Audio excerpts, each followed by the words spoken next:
I go on to say, and this predetermines that this Spirit, whether you identify it as the Father's very own, or whether you identify Him as a separate person of the Holy Spirit, separate and distinct from the person of the Father. So, yes, there are different ways to talk about the Holy Spirit.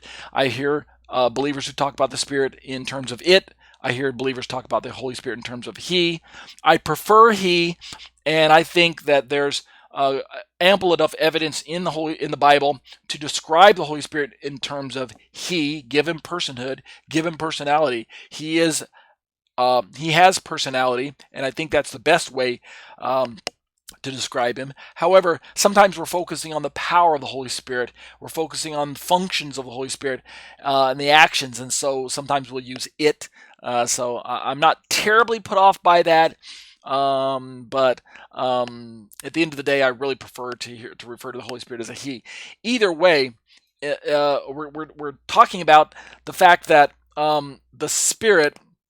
Let me just read my commentary. We are discussing here, the Spirit that we're discussing here is most definitely an invisible, non-corporeal entity. So, generally speaking, when we picture the Holy Spirit that we read about in the Bible, whether we're talking about the Spirit of God, which is equal with God, who is very God, right? God's very own Spirit, or we're talking about the third person of the Trinity, the Holy Spirit, who is separate and distinct from the God who is a Spirit. So, Spirit of the Father and the Spirit of the Holy, or the Holy Spirit versus God the Father, who is the Spirit, versus the Spirit of Messiah, who comes to dwell in each of us as believers.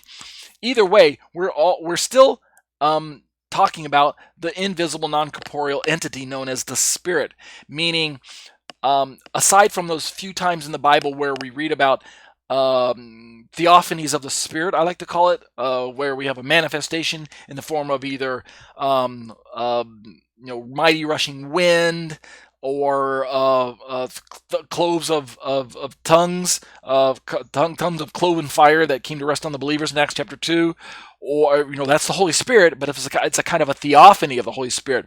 We also, of course, have the account where God the Father allows the Holy Spirit to descend on Yeshua in the form of a dove. Whether it took the shape of a dove or not, I tend to think that it did. As I read the passage in its most normative interpretation, is that the Spirit He didn't incarnate like Yeshua incarnated from being fully God to truly God to being truly man. Not like that. Just in that brief moment, we had a theophany where the Spirit took the shape of a dove, and those who were watching the baptism probably saw it as well. To be sure, John, who's writing that, wrote it later on.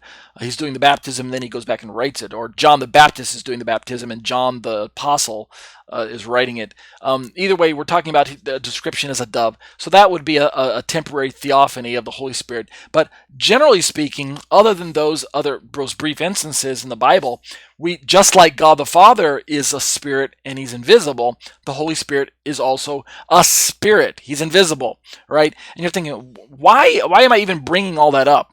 Right? The reason I bring that up, and let me read my commentary and read this little part, and then you'll see why I'm bringing this up.